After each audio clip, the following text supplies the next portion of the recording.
șampanie și... Da. De ce râzi? Păi da, ce vrei să plâng?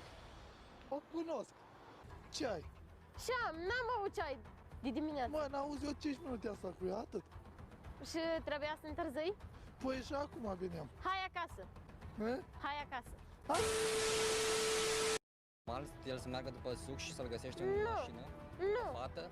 nu. Eu o cunosc, eu cu fata asta, eu am mai vorbit. Tu vorbești de firmă, tu Da, te-ai dus ce după firmă? suc și... Da. Păi să nu liviază în mână. Băi, liviază în mână.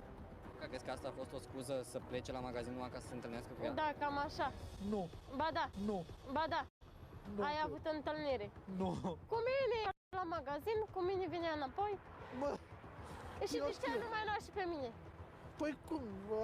Ăstea au peste tot cu... Dar tu Da. râzi? Dar ce vrei să plâng?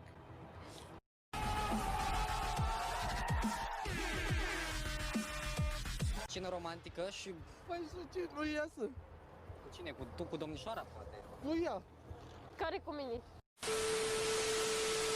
Cum ai să faci de acasă înainte, Viorele? Hai să mai faci treabă de asta? Cum ai să stai de acum? Deci ce-am făcut, mă?